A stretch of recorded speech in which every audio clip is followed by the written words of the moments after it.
汽车在转弯时，内径的轮子要比外径的轮子行走的路程短，意味着两个轮子此时的转速是不一样的。假设两边轮子中间是用一条轴刚性连接，那两个轮子无论在任何时候都只能是一样的旋转速度，这样汽车就没办法实现平稳的转弯了。所以我们必须重新设计一下，先把它们俩分开，形成各自的独立轮，在两边连接处各安装一个齿轮。这时我们只要驱动齿轮，对应的轮子就会旋转。那如何让单个运动同时驱动两个齿轮旋转呢？那就需要在中间增加第三个齿轮，让两边齿轮相互连接起来，再安装一个固定装置，把中间的齿轮固定住。这里需要注意一下，固定杆与半轴连接这地方并不是焊死的，只是套进去，它能单独旋转。这时我们只要驱动中间齿轮，两边的轮子就能同时旋转了。假设我们抓住其中一个轮子，不让它转，这样会导致中间的齿轮转动，只要它能转动，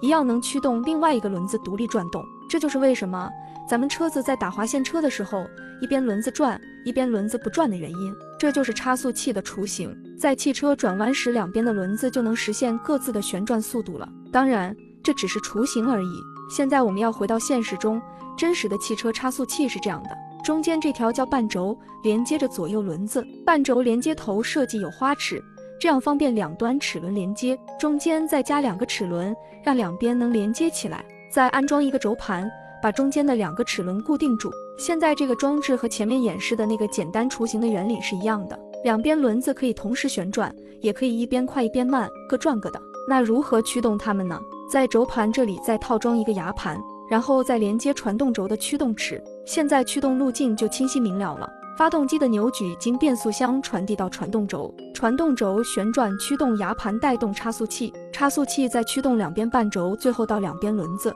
这就是差速器的原理。如果你也喜欢这种机械科普视频，请下载平台最新推出的抖音精选，里面都是3分钟以上的优质视频合集广场。感兴趣的点击左下角下载。